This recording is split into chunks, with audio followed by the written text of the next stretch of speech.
Bonjour, pour l'hébreu biblique, je vous propose aujourd'hui de commencer le commentaire du psaume 71. Psaume 71 que nous allons lire ensemble. Vous pouvez vous procurer votre traduction habituelle. Pour ma part, je le ferai à partir de la langue originale qui est l'hébreu. Il n'y a pas de nécessité de connaître parfaitement l'hébreu. Je vous dirai en gros quels sont les mots qui se trouvent en dessous des mots que nous connaissons dans nos traductions. Mais souvent, de chercher le mot original permet de trouver un sens qui disparaît malheureusement dans les traductions, parce que l'hébreu est une langue, je ne veux pas dire plus complexe que le français, mais en tout cas qui n'a pas la même complexité au même endroit, et par conséquent, il y a des choses qui disparaissent évidemment quand on traduit, et toute traduction est un choix du traducteur de se limiter à un des sens possibles. Donc le psaume 71, qui est un psaume de vieillesse, enfin après il parle de l'âge mûr, des cheveux blancs et tout ça, et qui commence en disant « Éternel, en toi je me réfugie, que jamais je ne sois dans la honte ». Et donc ce psaume n'a pas de titre. C'est assez rare, jusqu'à présent pratiquement tous les psaumes avaient un titre. Je vous rappelle que ce titre, beaucoup de commentateurs ou d'éditeurs le considèrent sans importance, alors que j'ai toujours pensé que les titres des psaumes étaient comme une clé de lecture, c'est-à-dire disaient d'une façon essentielle le sens profond du psaume, mais il fallait un peu les décoder parce que souvent ces titres sont un peu symboliques. Alors là, nous ne ferons pas ce travail puisque le psaume 71 n'a pas de titre. Et on commence directement par ça en disant « En toi, Éternel, je me suis réfugié ». Et je pourrais dire que c'est une curiosité. Alors certains pensent que en fait le psaume 71 n'est que la suite du psaume 70, qui était très court, trop court peut-être, et c'est possible. En effet, la numérotation des psaumes est quelque chose de tardif, et en tout cas dans le texte original, il n'y avait pas cette délimitation en numéros, et on peut penser que le psaume 71 est juste la suite du psaume 70. C'est possible. Mais si les massorettes, ces moines du Moyen-Âge, donc qui ont mis en forme le texte biblique de l'Ancien Testament, ont considéré que c'était un psaume en tant que tel, c'est qu'ils avaient des raisons. Et ça ne date pas d'ailleurs d'eux, puisque déjà dans la Septante, la traduction antique des Septantes en grec, qui a été faite vers moins 300 avant Jésus-Christ, alors que les massorettes c'est autour de l'an 1000, déjà le psaume 71 était considéré comme une entité autonome. Et donc le psaume 71 peut avoir sa propre justification et sans qu'il y ait nécessité qu'il ait de titre. Alors qu'il n'y ait pas de titre, il peut y avoir deux explications, trois plutôt, soit c'est donc la suite du psaume 70, soit on considère que en fait justement c'est très beau qu'il n'y ait pas de titre parce que c'est comme si le titre était donné par les trois premiers mots. Bra Adonai Chassiti, en toi, Éternel, je me suis réfugié. Et c'est le titre du psaume, en toi, Éternel, je me suis réfugié. Ces trois mots sont un condensé extraordinaire de la foi du psalmiste, où en effet à la fois Dieu est appelé Yahvé par le tétragramme. Vous savez que le tétragramme c'est le nom du Dieu de grâce, c'est le Dieu qui apparaît à Moïse sur le buisson ardent et qui dit à Moïse « J'ai vu la misère de mon peuple, j'ai donc décidé de le sauver ». Et autrement dit, ce Dieu du mont Horeb choisit de sauver le peuple sans aucun mérite de la part du peuple et sans rien demander en condition de la part du peuple. Il simplement décide de sauver le peuple parce que il a compassion de lui. Donc Yahvé, c'est le Dieu de grâce, c'est pas le Dieu tout-puissant qui risque de juger ou de faire des choses terrifiantes, c'est le Dieu de grâce. Et le fait que le psalmiste dise « Becha en toi », c'est qu'il l'appelle, il a une conversation avec lui, c'est-à-dire qu'il est en relation avec lui. Donc ce n'est pas le Dieu lointain de l'Olympe, si vous voulez, auquel qu'on n'ose pas approcher, mais il le tutoie et il s'adresse à lui. En toi, Éternel, et je me suis réfugié. Et par conséquent, c'est à la fois un Dieu de grâce et c'est aussi un Dieu relationnel. C'est le Dieu avec qui j'entre en relation. D'autant plus que le texte des massorettes donc a pris la peine de mettre entre le Becha en toi et Yahvé, donc éternel, et de mettre un petit trait d'union qui s'appelle un makef. Et on peut se demander pourquoi ils ont mis un makef entre Becha et Yahvé. Eh bien parce que justement, c'est pour dire probablement que les deux sont indissociables. En toi, éternel. Et que éternel est un Dieu relationnel et que je m'adresse à Dieu justement, et que dans la façon avec laquelle je m'adresse à Dieu est pratiquement déjà consubstantielle à la nature même de ce Dieu de grâce. C'est-à-dire ce Dieu de grâce, sa nature, c'est qu'on puisse s'adresser à lui en lui disant « En toi, Éternel ». Et donc c'est un Dieu qui rentre en relation, précisément comme il le dit d'ailleurs à Moïse, « J'ai vu la misère de mon peuple ». Donc c'est un Dieu qui prend soin de nous, qui a de la compassion pour nous, et c'est le Dieu dans lequel on peut se réfugier. Donc en toi, Éternel, je me suis réfugié, Chassiti. Effectivement, Chassa, ça veut dire se réfugier, parce que Chassa, c'est un refuge, un abri, donc en toi, je me suis abrité. Beaucoup de traductions le mettent au présent, ce qui est possible. En toi, je me réfugie, bon, je ne conteste pas, mais néanmoins, là, le verbe est au parfait, c'est-à-dire à l'accompli. Par conséquent, en fait, véritablement, c'est un passé. En toi, Éternel, je me suis réfugié. Alors, il s'est réfugié, il a toujours trouvé refuge en l'Éternel, et comme je vous disais que c'est un psaume de vieillesse, ça on va le voir tout à l'heure, eh bien on peut considérer que là, David, admettons symboliquement si c'est lui qui écrit ce psaume, considère que toute sa vie il s'est réfugié en l'Éternel, et que certes il se réfugie aujourd'hui en lui, mais il dit toute ma vie je me suis réfugié en l'Éternel. C'est une sorte de rétrospective sur une vie où il a toujours fait confiance à Dieu, il est toujours resté dans cet état de confiance en Dieu. Donc en toi, Éternel, je me réfugie, et le « en » du premier mot, donc du psaume 71, vous voyez qu'on n'est pas arrivé au bout, eh bien ce premier mot peut être aussi pris au sens fort, parce que c'est le bet au début, becha. Le bet veut dire en ou dedans. Et donc c'est pas simplement en toi, dans ton nom, je me réfugie dans la présence de Dieu, mais c'est à l'intérieur de l'Éternel que je me réfugie, comme si Dieu était lui-même cet abri à l'intérieur duquel je pouvais habiter. Et l'idée de ce Dieu qui devient lui-même une maison, un abri, enfin quelque chose dans lequel je peux entrer, est une image que je trouve très belle, parce que, une fois de plus, on n'est pas par rapport à Dieu dans une sorte de vis-à-vis terrible, ou même on n'est pas par rapport à Dieu comme une sorte de sauveur ex machina qui viendrait nous sauver de l'extérieur, mais c'est le Dieu de l'intimité telle que je suis même en lui, je suis totalement dans le Dieu, j'habite à l'intérieur de Dieu, et je suis à l'intérieur de Dieu, et qu'en habitant en Dieu, en me mettant en Dieu, en l'Éternel, je trouve cet abri qui me sauve. Alors donc, effectivement, c'est un passé, je vous disais, en toi, Éternel, je me suis réfugié, parce qu'il fait référence à ce qui se passait avant. Et il continue donc ce verset 1 en disant « Al evosha le olam ». Al, c'est la négation, non pas que, evosha, vosh, ça veut dire avoir honte, et le olam pour l'éternité, pour toujours. Et donc, que je ne sois pas honteux, que je n'ai pas honte pour toujours. Donc vous voyez qu'il me semble important de mettre le réfugié au passé, comme c'est dans le texte original et comme c'est souvent pas le cas dans nos traductions. En toi, l'Éternel, je me suis réfugié. Et à partir de cet état de fait du psalmiste qui s'est réfugié en Dieu, il demande qu'il ne soit pas honteux aujourd'hui et le olam pour toujours. C'est-à-dire que le aujourd'hui et le lendemain, c'est-à-dire l'avenir, voire la condition de mon éternité, est conditionné, justement, se trouve dans le fait que je me suis réfugié en Dieu. Et donc j'ai trouvé mon refuge en Dieu. Ça, c'est quelque chose que j'ai fait ensuite, et simplement ce que je demande à Dieu et ce que je souhaite, c'est que je ne sois pas dans la honte pour l'éternité. Donc en fait, il y a encore une troisième solution, qui expliquerait que ce psaume n'ait pas de titre, eh bien c'est que le titre manque, mais qu'on pourrait le retrouver.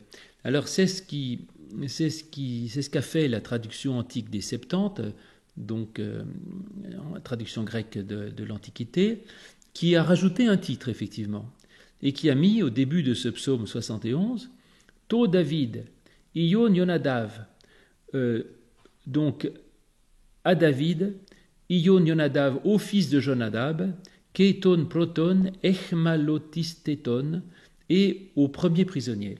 Et donc ce serait un psaume de David, pour les fils de Yonadab et les premiers prisonniers. C'est un peu mystérieux. Du coup, on rouvre sa Bible et on va chercher qui est Yonadab. Yonadab, on trouve son histoire en 2 Rois 10. C'est un personnage qui accompagne Jéhu pour détruire Akab et le culte de Baal. Et il est question, ça nous intéresse, ça, il est question des fils de Jonadab, justement, parce que là, c'est aux fils de Jonadab.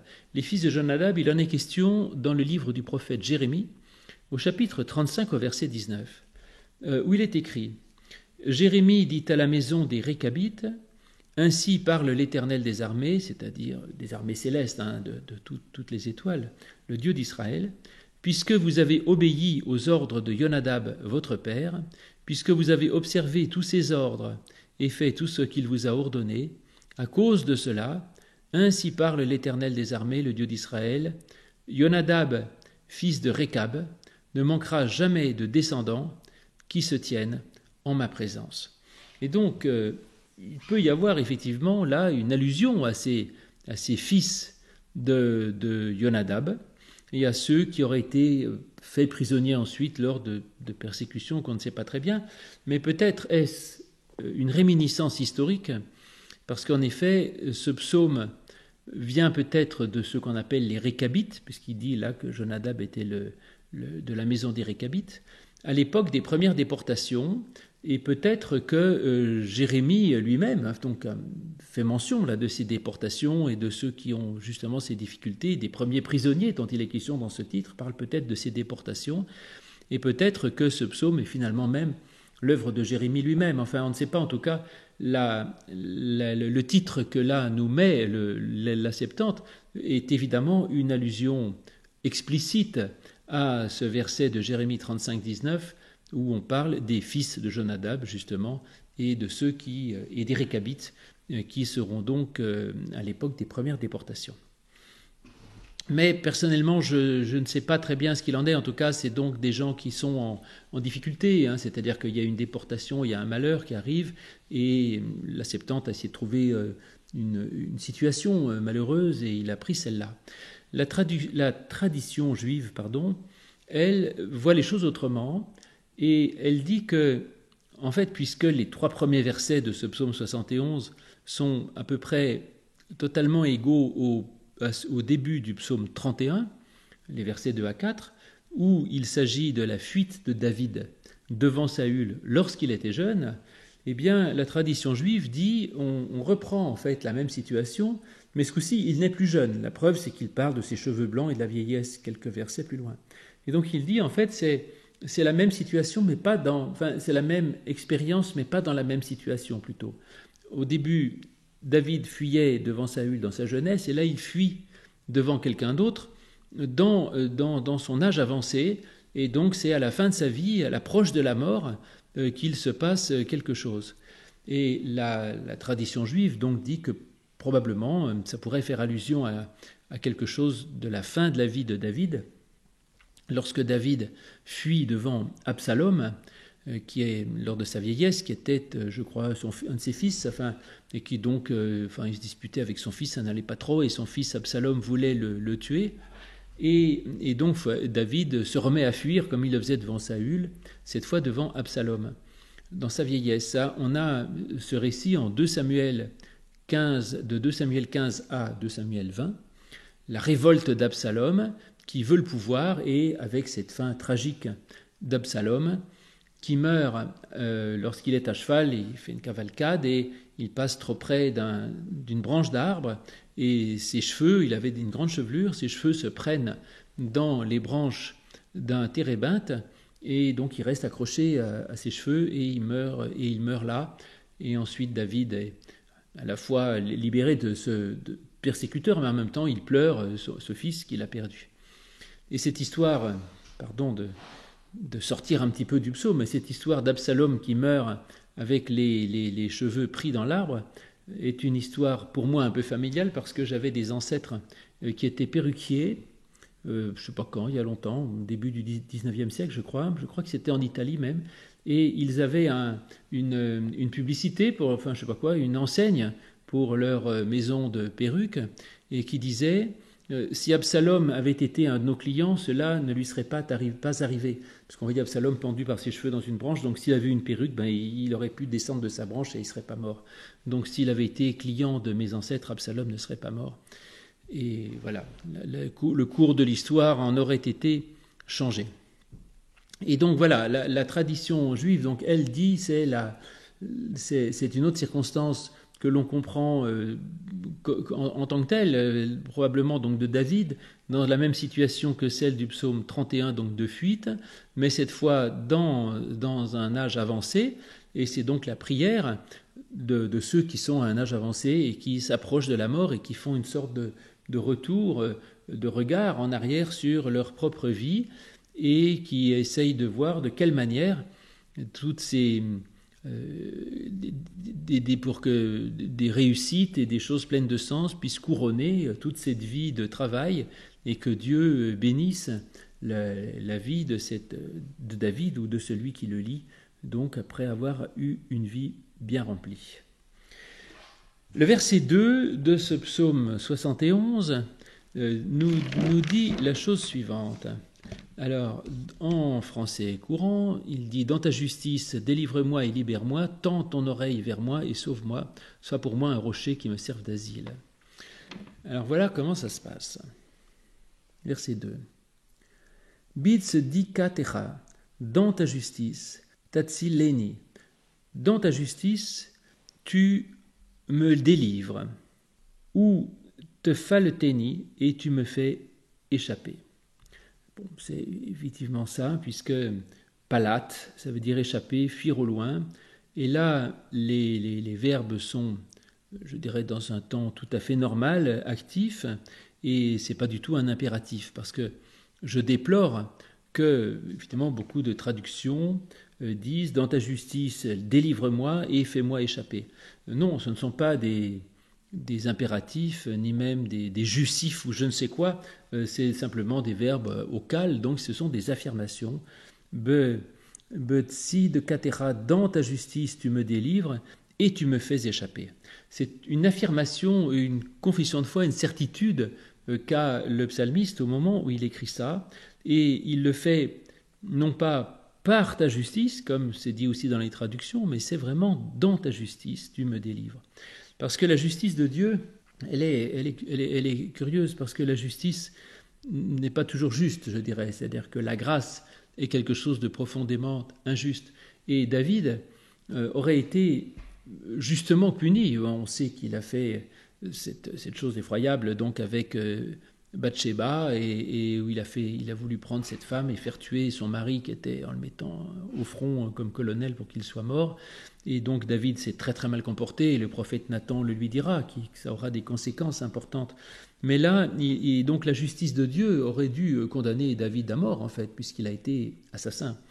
Mais la justice de Dieu, elle est différente parce qu'elle rend juste. Et ça, c'est une intuition très forte de Luther, qui justement disait que l'homme est à la fois pécheur et justifié, c'est-à-dire qu'il est pécheur, donc il devrait être condamné, mais il est justifié par la grâce justifiante de Dieu. Et donc c'est parce que Dieu a une sorte de justice, de puissance, de pouvoir, de gouvernement, qu'il est capable de délivrer, parce que pour Dieu, finalement, Dieu qui est Dieu amour, ce qui est juste pour lui, c'est de sauver même le pécheur. Et donc dans ta justice, tu m'as délivré, ou te faleteni, et tu m'as fait échapper. Et ensuite, donc on continue la suite, et cette fois on a un impératif. Donc, le début du verset exprime une confession de foi, et un impératif qui dit « Hate elai oznera, tends vers moi ton oreille, ve oshi'eni, et sauve-moi ». Donc là on a bien deux impératifs, « Tends ton oreille vers moi et sauve-moi ». Et donc vous voyez que, encore une fois, on a cette espèce de dualité entre quelque chose d'acquis, soit dans le passé, soit là comme conviction et une force, que Dieu me fait justice, qu'il me délivre et qu'il me fait échapper, et en même temps, on continue de demander quelque chose à Dieu au nom de ce qui a été ou de ce qui est, et on lui dit « Tends ton oreille vers moi et sauve-moi ». J'aime ce « Heta ela oznera », « Tends ton oreille vers moi ». Parce que vous voyez que Dieu, au début, est présenté comme un Dieu fort et puissant, bon, qu'il est capable de faire échapper, il est capable de libérer, il est capable de délivrer. Et ce qu'il lui demande, ce n'est pas une action de force, c'est pas, je dirais, d'envoyer une armée d'anges pour le libérer, pour combattre à ses côtés, mais il dit simplement « tends ton oreille vers moi ». Alors évidemment, on pourrait le comprendre en disant « écoute tout ce que je vais encore te réclamer en plus », mais il n'y a rien à réclamer puisqu'il l'a déjà délivré, il l'a déjà fait échapper, donc c'est bon, c'est pas besoin d'aller chercher plus loin. Mais il a quand même besoin de quelque chose, c'est un Dieu qui l'écoute. « Tends ton oreille vers moi ». Donc écoute-moi, pas forcément pour faire ce que David lui commandera, mais simplement parce que David, ou le psalmiste, a besoin d'être entendu. Et ça, c'est un fait que nous avons besoin d'être écoutés, et il est essentiel que nous puissions être entendus par Dieu. Et dans la prière, il y a une manière, pas forcément de réclamer, mais simplement de libérer son cœur et de dire à Dieu tous les sentiments, tout ce que l'on ressent de joie ou de peine, de crainte ou d'espérance, de culpabilité, de regret ou de reconnaissance sur le passé. Et donc tous ces sentiments qui nous agitent, eh bien nous pouvons les déposer en Dieu, devant Dieu, et d'attendre donc que Dieu soit quelqu'un qui nous écoute. Et ensuite, le dernier mot du verset 2, qui est « Ve'oshi eini » et « sauve-moi », c'est-à-dire que c'est pas le tout d'être libéré, d'être sauvé, d'être libéré ou d'échapper à la mort ou aux ennemis. J'ai besoin, moi, d'être entièrement sauvé, c'est-à-dire indépendamment de toute circonstance, je dirais matérielle, c'est mon être même qui a besoin d'être sauvé. Et ça, c'est plus que d'échapper au malheur ou plus que d'être pardonné ou autre chose. C'est vraiment que tout mon être soit sauvé et soit exaucé, je dirais, en Dieu. Donc voilà, en effet, là, vous voyez que David, là, fait appel non pas à sa propre justice ou à sa propre droiture, il ne dit pas au nom de ma justice et de ma droiture parce que j'ai fait le bien, il sait bien que David a fait le mal, mais il fait appel à la justice de Dieu parce qu'il se sait coupable et donc il est déjà libéré et en plus il a besoin donc du rôle de la parole et d'être sauvé par Dieu. Et enfin le verset 3,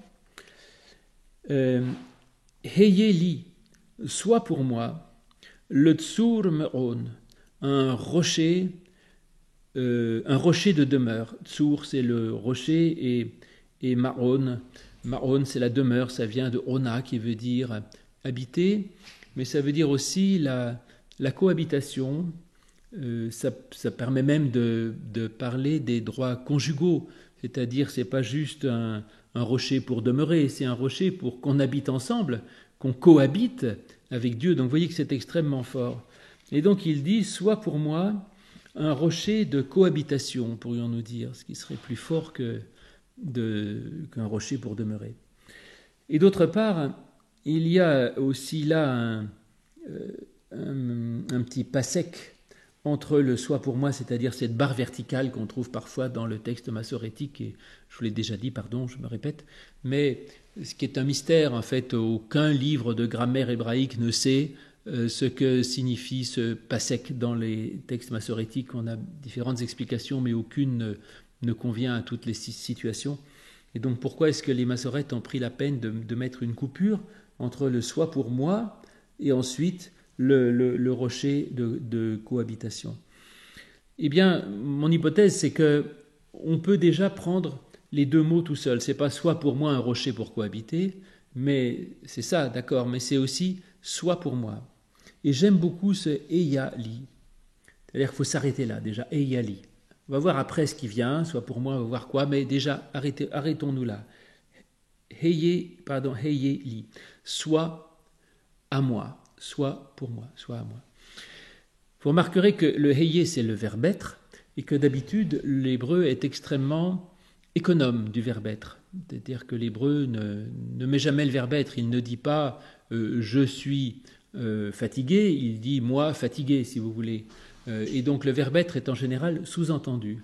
Et quand l'hébreu met le verbe être, c'est qu'il veut vraiment dire quelque chose qui est d'ordre ontologique, c'est-à-dire c'est pas je dirais, un être qui définirait une qualité, comme je dis, cette table est bleue, ou je suis blanc, ou je suis vieux, je suis jeune.